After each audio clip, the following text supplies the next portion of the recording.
성경을 자세히 읽어보면 어떤 것이 있느냐면 결정적인 순간마다 위대한 역사와 큰 일에는 그 배후에 믿음의 여자들이 있더라는 겁니다. 예를 들어서 히브리인들이 400년 종살이를 끝내고 출애굽기 1장에서 하나님은 이스라엘 백성을 해방시키려고 할 때 그 지도자의 탄생 과정을 이야기하죠. 모세라고 하는 아이가 태어날 때 그 모든 히브리인들의 아이가 태어나면 남자 아이는 다 살해하라고 하는 에집트 왕의 명령을 거부한 두 여자의 이름이 출애굽기 1장 15절에 써 있습니다. 들어보세요. 애굽 왕이 히브리 산파 시프라라 하는 사람과 부하라 하는 사람에게 말하여. 네, 이 시프라와 부하라고 하는 두 여자의 이름이 정말 일개 여자의 이름이 성경에 기록되고 오늘 21세기 수천 년이 지난 다음에 망울에서 오늘 이 사람의 이름을 우리가 다시 기억한다고 하는 것은 엄청난 역사입니다. 그리고 이 모세가 태어날 때 그의 어머니의 이름은 나오지 않았지만 어머니와 그의 누이가 또한 모세가 태어나고 장성하고 이스라엘의 해방자가 되기 위해서 이 여인들의 믿음의 행위가 어떠한지를 출애굽기는 보여주고 있어요. 예를 들어서 우리가 요한복음을 공부하게 되면 요한복음은 1장부터 21장까지 있어요. 근데 이 1장부터 21장에서 1장은 본론이고 21장은 결론이잖아요. 그럼 빼버려요. 그럼 2장부터 20장까지일 때 2장, 본론의 첫 장이 되는 2장에서 마리아가 나와요. 정가운데 11장에도 마리아가 나와요. 마지막 20장에도 마리아가 나와요. 각기 이름은 같지만 다른 여인이에요. 예수의 육신의 어머니 마리아, 그 다음에 나사로의 누이 마리아, 그리고 마지막에 막달라 마리아의 헌신과 그리고 부활의 섭리를, 하나님의 섭리를 깨닫고 예수님의 옆에서 늘 지근거리에서 최선을 다한 사람들. 이 요한복음 기자는 이렇게 정확하게 2장, 11장, 20장에 배치해 두었다고 하는 것은 대단히 상징적인 그리고 깊은 내용이에요. 그런데 우리는 어리석은 남자들은 그런 깊은 그 요한의 서술을 무시해버리고 가부장적 해석, 그리고 자기중심적 해석으로 자기 신앙으로 해석을 하니까 도대체 이 요한복음이라는 것이 이해가 안 되고 복음이 되지 못하고 축복이 되지 못하는 거예요. 그래서 우리는 항상 그 저자의 의도를 봐야 돼요. 야, 놀랍게 이 사람들이 전부 다 요한복음에는 6월절을 통하여 하나님께서는 역사하시고 그 마리아라고 하는 세 명의 다른 여자들이 나타나서 부활의 섭리를 깨닫고 예수님 그 옆에서 항상 헌신하더라.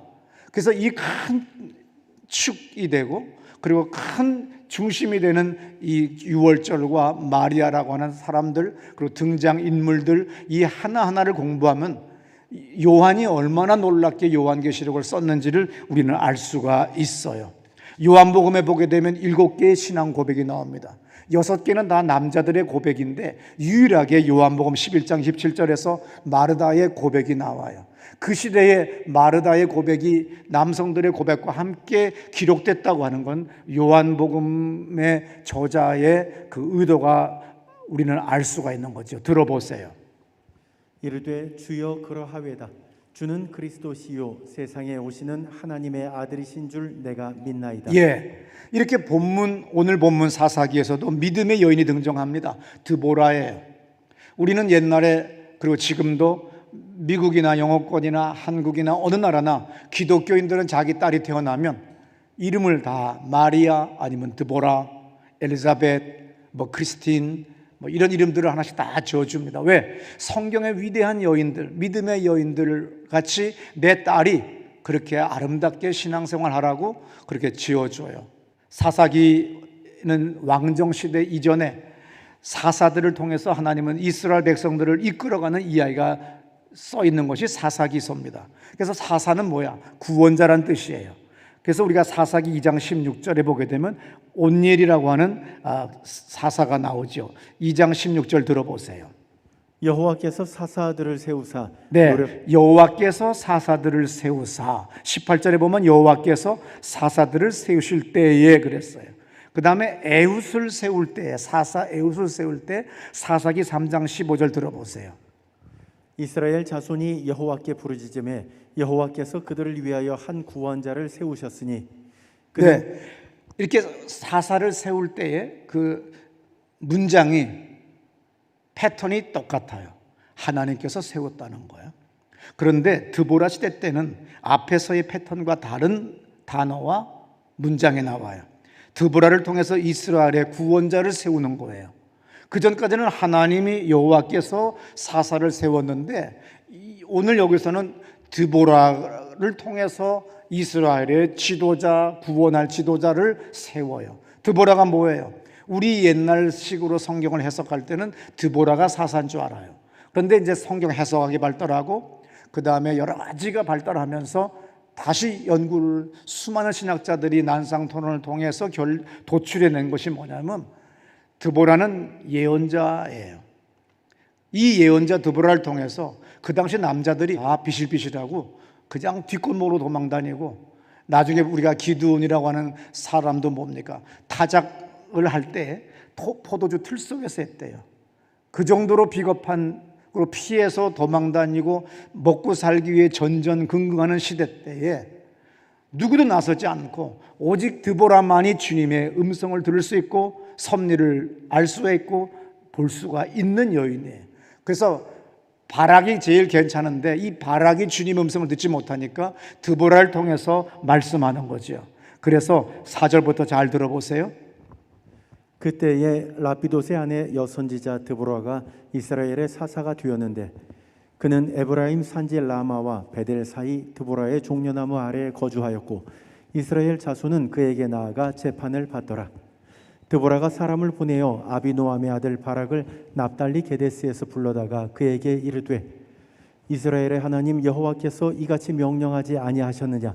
너는 납달리 자손과 스불론 자손 10,000명을 거느리고 다볼산으로 가라. 여기 보게 되면은 이스라엘 사람들이 20년 동안 외적에 의해서 지배를 당하고 인권 유린과 탄압을 받고 살아요. 착취를 당하고 사는 거죠. 그때 우리가 사사기 4장 4절부터 10절까지 보게 되면 첫 문장에서 드보라가 나와요. 그리고 마지막 문장에서도 드보라가 나와요. 그러면서 이 드보라와 드보라의 동시먼적 구성이라고 그래요. 우리가 성경 해석학을 공부할 때. 그래서 이 드보라가 중심 인물이기 때문에 드보라로 시작해서 드보라로 끝나는 이 단어 문장 속에서 드보라의 역할, 드보라의 행위가 전부 다 기록되어 있습니다. 그러면서 드보라가 바락이라는 사람한테 너 군대를 일으켜 세워서 이제 하나님의 대적인 이 외적들을 쳐 부셔라. 그랬더니 바락이 벌떡 일어나서 나가야 될 텐데 드보라님이 안 가시면 저도 못 가요. 같이 가요. 그러는 거예요. 완전히 그냥 보잘것없는 남자지요. 드보라님이 같이 못 가면요 저 오줌 싸요 막 이렇게 그냥 연약한 거지. 그랬더니 8절에 그 말이 나오지요. 당신이 나와 함께 가면 내가 가려니와 당신이 나와 함께 가지 아니하면 나도 가지 아니하겠습니다. 중요해요. 9절에 이르되 내가 반드시 너와 함께 가리다. 그러니까 드보라가 말합니다. 바락한테 네가 이 나라의 지도자야. 그러면 우리는 지금까지 사사기를 옛날의 주석가들과 옛날의 신학자들의 공부한 걸로 보게 되면 드보라가 사사인 줄 알지만 그래서 저도 어젯밤에 자기 전에 내가 오늘 성경의 본문을 다시 한번 들어봐야 되잖아요. 자기 전에 한 번 더 성경 말씀을 아이패드로 틀어놓고 들어요. 그러면 드보라가 사사라고 이렇게 나와요. 그러나 현대 신학자들이 연구 결과는 바락이 사사가 되는 거고 드보라가 그 통로가 되는 매개체 역할을 하는 걸로 나옵니다. 아무쪼록 바락에게 주었건만 바락은 드보라를 의지해요. 하나님을 직접 다이렉트로 의지해야 되는데 드보라 같이 여자에게 같이 가자고 해요. 그 모두가 여자를 멸시하는 시대에 그래도 드보라가 영적으로 높은 큰 힘을 가지고 있으니까 드보라와 함께 가면 할 수 있다고 그렇게 고백을 합니다. 그랬더니 9절에서 내가 반드시 너와 함께 가겠다. 그러나 요게 중요해요. 여기다 동그라미를 딱 치세요. 앞으로 남편이 어디서 멍청한 소리 하거든. 그러나 당신 말은 들어주는데 그러나 여기서 중요해요. 네가 이번에 가는 길에서는 영광을 얻지 못하리라. 군사를 데리고 앞서 싸우는 사람은 바락인데 네가 영광을 얻지 못한다는 거예요. 드보라가 뭐예요? 예언을 하는 사람이죠. 그리고 드보라는 뭐예요? 미래를 아는 사람이에요. 하나님의 섭리를 아는 사람이에요. 그래서 영광을 너는 얻지 못한다. 어떤 일이 벌어지죠? 나중에 우리가 4장 5장을 보게 되면 전쟁에 나갔더니 하나님이 함께 하셔서 그때까지 가나안 족속의 그의 왕은 시스라라고 하는 장군을 통하여 700대의 마차를 동원하여 전차 부대를 동원하면 이거는 뭐 파죽지세로 그냥 다 무너질 수밖에 없는 거예요. 6.25 때 북한이 소련의 탱크를 몰고 오니까 우리가 감당을 못해요. 단 사흘 만에 서울이 함락됩니다. 그 정도로 비참해요. 그 고대 사회에서 처음으로 이 바퀴라고 하는 것이 생긴 것이 7,000년 전에 수메르 지역 사람들이 바퀴를 개발했습니다. 그래서 그 다음부터 이동이나 짐을 실어 옮기는 것을 아주 용이하게 아주 쉽게 하게 됐어요. 그런데 이제 세월이 지나서 지금 여기 가나안 족속들은 시스라의 군대는 그 바퀴, 마차 바퀴가 나무잖아요. 나무로 원을 만들어 놨는데 그 나무 바깥에다가 쇠를 입혀버렸어요. 쇠를 만들어 놨으니까 쇠로 가니까 마차가 가다가 바퀴가 부러지거나 망가지는 일이 없어요. 정말 천하무적의 탱크 부대가 된 거죠. 이걸 밀고 700대가 오면 어느 군대도 다 망갈 수밖에 없어요. 이스라엘 사람들은 기껏 해봐야 청동기 문화에 아직도 있는데 저들은 이미 철기 문화를 도입해가지고 철로 바퀴를 만든 거나 마찬가지예요. 그러니 여기서 누가 이걸 감당하겠어요? 이스라엘 사람들은 늘 생각하기를 저것이 없기 때문에, 저 마차가 없기 때문에 우린 진다고 항상 환경 탓해요. 이 드보라가 바락과 함께 전쟁에 나갔을 때 드디어 바락이 하나님의 은혜로 말미암아 적군이 초토화가 됩니다. 그래서 그냥 적군을 물리치는 데 힘써가지고 바락이 적장 시스라가 마차에서 내려서 도보로 도망가는 것을 못 보고 그냥 이 쫄개들을 다 쳐부시는 데에 전력 투구를 했어요. 그리고 적장 20년간을 히브리인들을 괴롭혔던 그 악독한 시스라는 잡지를 못했어요.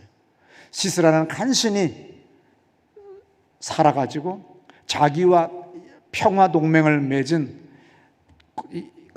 야일이라고 하는 여자 집에 갔어요. 왜? 그 남편과 평화 조약을 맺었기 때문에 야엘이 자기를 지켜줄 거라고 믿고 이 집으로 도망을 갔어요. 갔더니 야엘이 맞이하죠. 당연히 어서 오세요.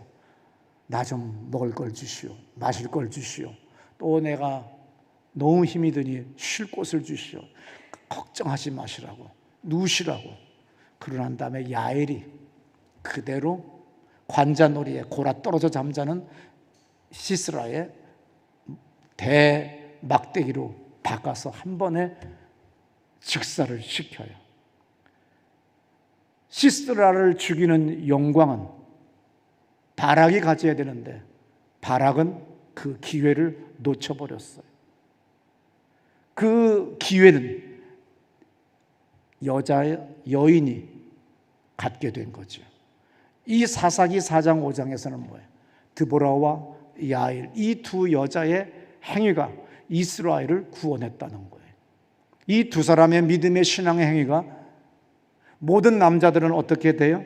사사기 5장 6절에 이런 말씀이 있어요. 5장 6절에 아나세 아들 삼갈의 날에 쭉 가다가 밑에 길의 행인들은 오솔길로 다녔도다. 옛날 개역 성경에는 소로로 다녔도다 그랬어요. 근데 지금은 이제 많이 성경이 번역이 잘 돼서 오솔길로, 꼬불꼬불한 길로 다녔어요. 우리는 광화문을 가다 보면은 광화문길을 가다 보면은 어떤 게 있죠? 피막길이 있어요. 마차를 피해서 간다, 피막길.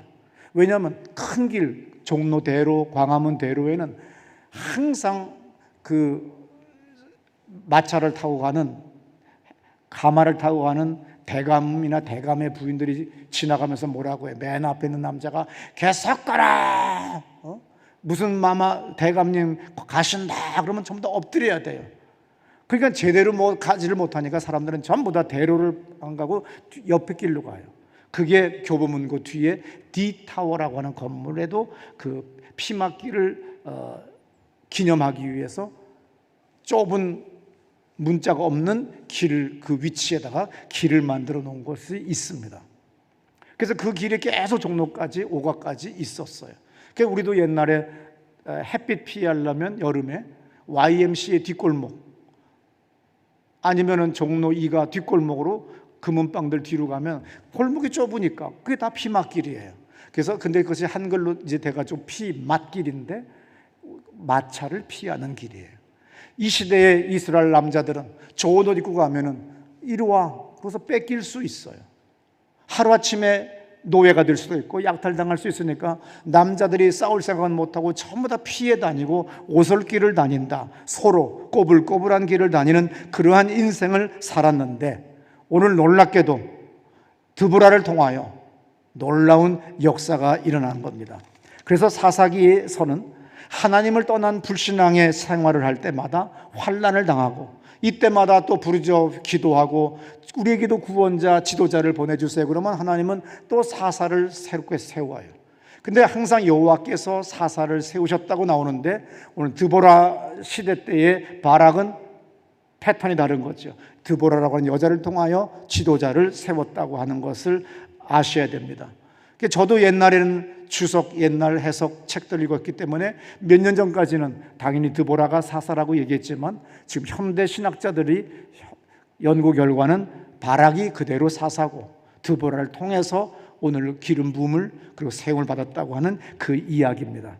그래서 항상 왜 우리에게 환난과 역경과 어려움이 오느냐, 질병과 재정적인 어려움, 수많은 어려움은 전부 다 하나님을 떠나서 내 힘, 내 노력, 내 계획으로 살려고 하니까 그것이 바로 타락이고 그게 변질이라는 거예요. 여호수아 23장 11절부터 말씀 들어보세요. 그러므로 스스로 조심하여 너희의 하나님 여호와를 사랑하라. 너희가 만일 돌아서서 너희 중에 남아있는 이 민족들을 가까이하여 더불어 혼인하며 서로 왕래하면 확실히 알라.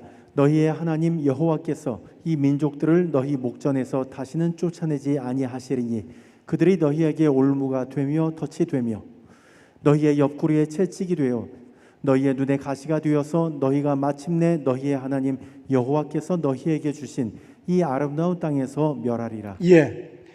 그러니까는 우리 인생이 어느 날 보면은요 13절의 말씀 같이 확실히 알아라. 너희들이 나를 의지하지 아니하고 불신앙으로 세상의 풍조 쫓아서 세상의 문화를 쫓아서 가게 되면 이 민족들을 너희 목전에서 다시는 내어 쫓지 아니하시리니 그들이 너희에게 올무가 되며 우리한테 어떤 것들은 올무가 되고 덫이 되고 옆구리에 채찍이 돼서 우리의 눈에 가시가 되고 마침내 하나님이 주신 모든 것들을 다 빼앗길 수밖에 없는 거예요. 이것들이 다 뭐예요?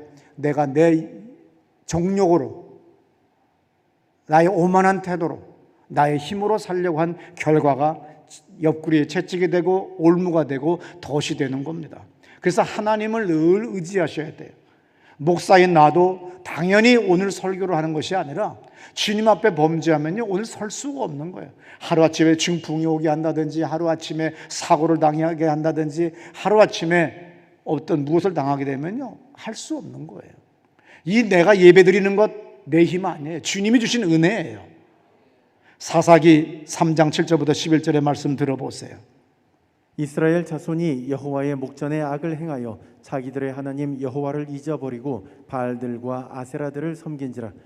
여호와께서 이스라엘에게 진노하사 그들을 메소보다미아 왕 구산 리사다임의 손에 파셨으므로. 예, 사사기 21장 25절의 말씀 들어보세요. 그때 이스라엘에 왕이 없었으므로 사람이 각기 자기의 소견에 옳은 대로 행하였더라. 우리에게 왕이 없는 거예요. 하나님이 나의 왕, 예수가 나의 왕, 나의 구세주가 되는데 내가 왕 노릇하는 거예요. 내 학력이, 내가 물려받은 재산이 부모로부터 받은 무엇을 의지하고 아무것도 안 하는 사람들 내가 많이 봅니다. 근데 나중에는 인생이 아주 늙어서는 비참해지는 걸 봅니다. 내가 왕이에요. 자기 소견대로 사는 거예요. 그렇게 되면 하나님은 사사기 아까 우리가 읽었던 3장 11절까지 말씀 중에서 8절에 보면 이런 말씀이 있어요. 여호와께서 이스라엘에게 진노하사 그들을 메소다미아 왕 구산 리사다임의 손에 파셨으므로, 팔았대요. 우리가 어느 날 인생이 비참하게 노예 같은 삶을 살아요.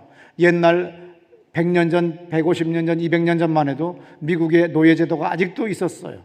그때 주인의 손에 내 운명이 달린 거예요. 그리고 내 주인은 바뀌는 거예요. 얼마나 비참합니까? 완전히 주인이 팔아버리는 존재같이, 노예 같은 존재같이 유린당하는, 그리고 비참한 삶을 살 수밖에 없다고 하는 거. 왜? 내 소견대로 살면, 내 소견대로 사는 것이 아니라, 내가 하고 싶은 말을 다 하는 것이 아니라 뭐라고요? 겸손할 줄 알아야 되고, 죽을 줄 알아야 되고, 입 다물 줄 알아야 돼요. 싸워서 이긴 게 아니에요. 그건 진 거예요. 결정적인 순간에 눈 감고 그리고 무릎 꿇고 항복해요. 그리고 마지막에 칼을 휘둘러 버리는 것이 더 나아요. 자질구레한 싸움을 늘 이기는 사람이 있어요. 인생이 그렇게 좋지가 않을 거예요. 이게 지혜입니다. 드보라는 뭐예요? 지도자도 없고 외적들에게 유린당하는, 가나안 족속들에게 유린당하는 이스라엘 민족을 구원시키는 일에 주도적인 역할을 한 사람이 드보라입니다. 사사기 5장 7절에 바락이 이런 노래를 했어요. 들어보세요. 이스라엘에는 마을 사람들이 그쳤으니 나 드보라가 일어나 이스라엘의 어머니가 되기까지. 네, 그쳤다. 마을의 사람들이요, 도로단지를 못해요. 언제 잡혀갈지 모르고, 언제 약탈당할지 모르고, 탈취당할지 모릅니다. 그래서 무서워서 전전긍긍하고 살아가는데, 그럴 때에 드보라가 나 일어나서 이스라엘의 어머니가 되었도다. 얼마나 놀랍습니까? 4장 3절 들어보세요. 야빈 왕은 철병거 900대가 있어 20년 동안 이스라엘 자손이. 네, 20년 동안 야빈 왕의 학대를 받고 그의 군대 장관 시스라를 통하여 정말 엄청나게 총칼로 마차로 유린당했어요. 그런데 드보라가 일어났습니다. 이스라엘의 어머니가 됐습니다. 모든 환란이, 그리고 노예 같은 삶이 끝났어요. 3장 8절 들어보세요. 여호와께서 이스라엘에게 진노하사 그들을 메소포다미아 왕 구산 리다사임의 손에 파셨으므로 이스라엘 여기도 자손이. 똑같은 단어가 나오죠. 구산 리사와임의 손에 파셨으므로.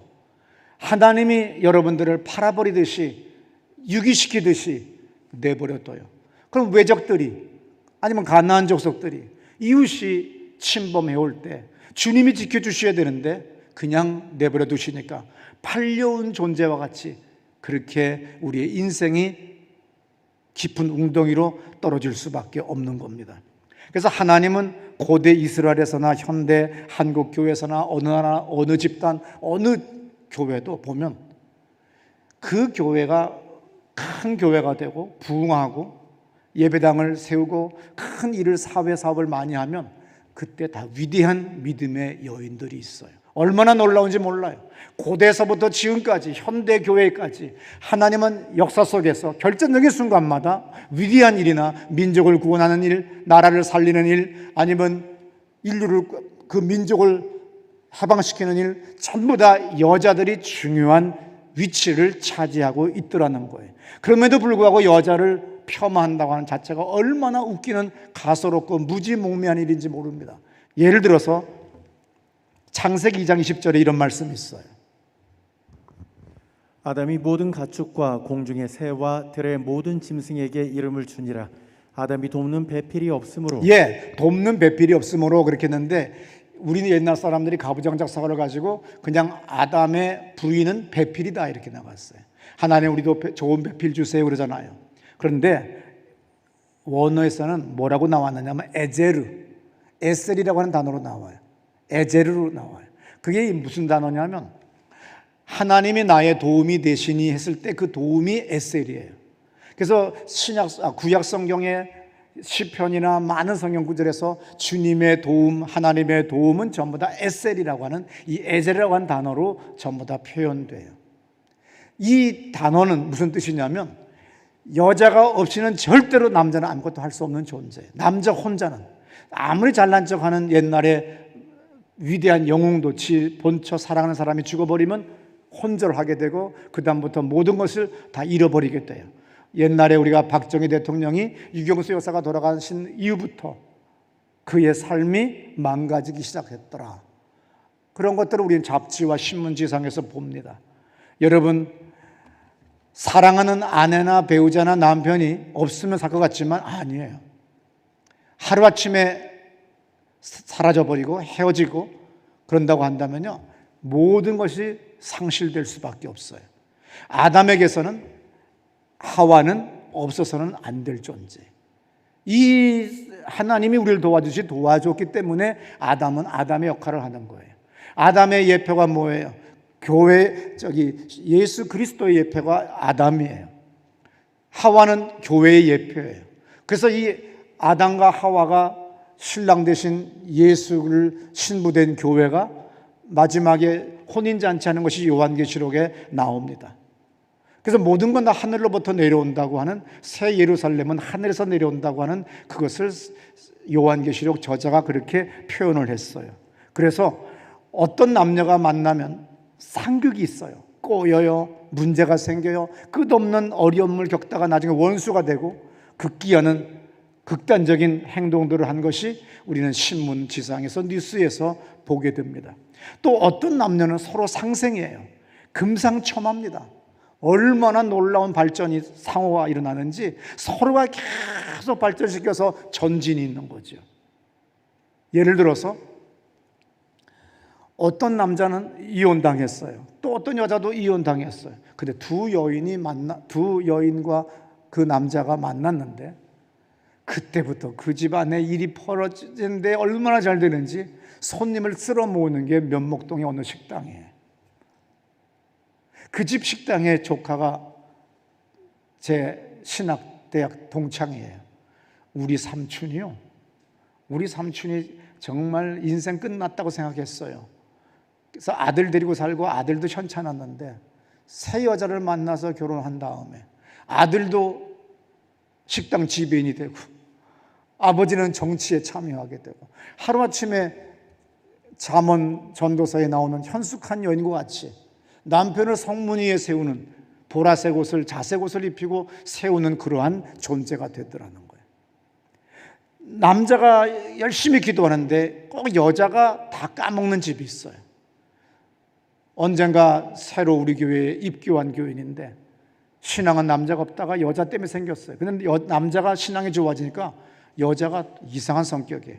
남편이 자기 돌보지 않고 교회 가서 열심히 일한다고 이사가고 우리 교회 못 나가게 해서 떠났어요. 이때 둘이서 헌신하고 둘이서 기도했었으면 얼마나 금상첨화겠어요.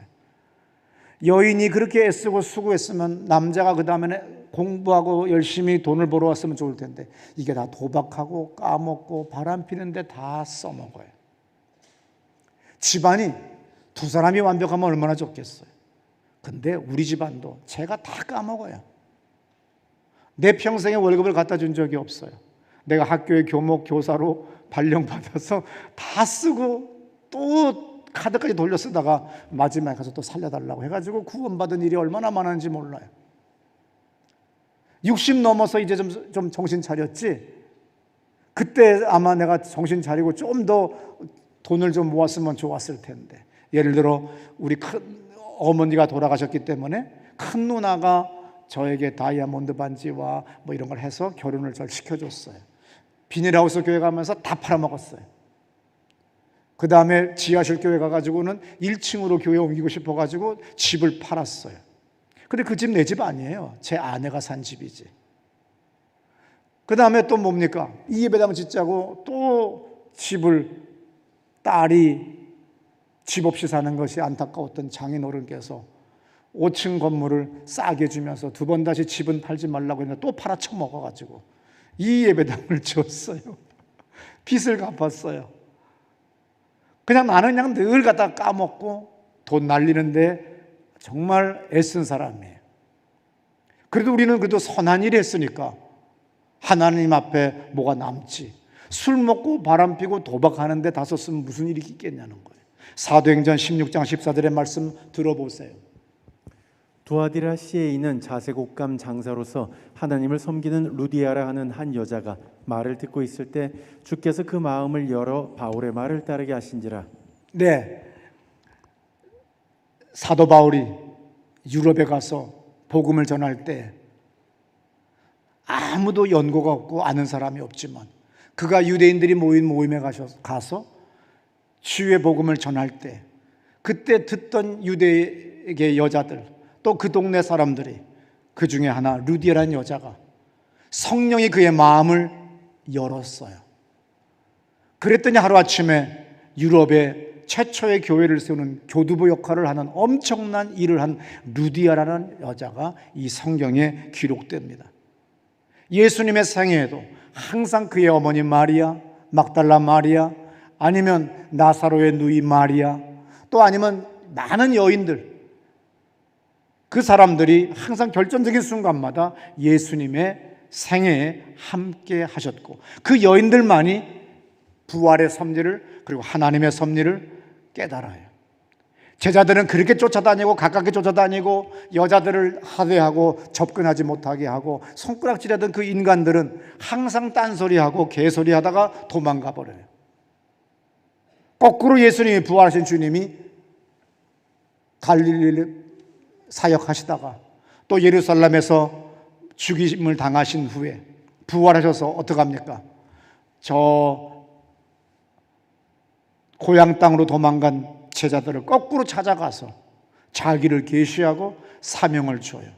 근데 그들이 손가락질했던 막달라 마리아 아니면 또 다른 여자 마리아 모든 사람들은 뭐예요?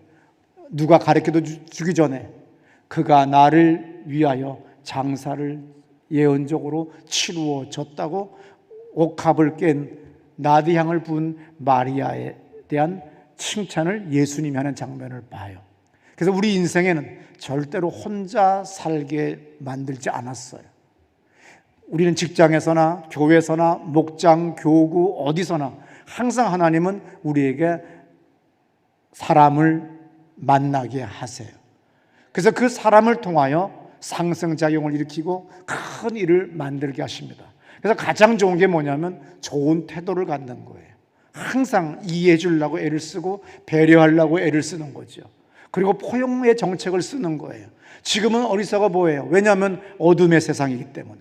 그렇지만 끝까지 우리가 덕스럽게 성령께서 우리에게 하시는 감동에 따라 말씀을 따라가면 주님은 만남의 복을 주십니다. 그리고 놀랍게 우리에게는 믿음의 남자, 믿음의 여자를 만나게 해주세요. 나는 더 많은 믿음의 여자들이 필요해요. 저들의 헌신, 저들의 기도. 그래서 지보에 우리 코로나 바이러스 이후에 항상 우리는 날마다 기도했습니다. 예배당 안에서 집회가 할 수 없을 때는 농구 코트에서 기도했어요. 마당에서 걸으면서 기도했어요. 동네 골목을 다니면서 우리 교회는 단 한 번도 기도를 멈춘 적이 없습니다. 이 기도의 여인들이 바로 이 사람들이에요.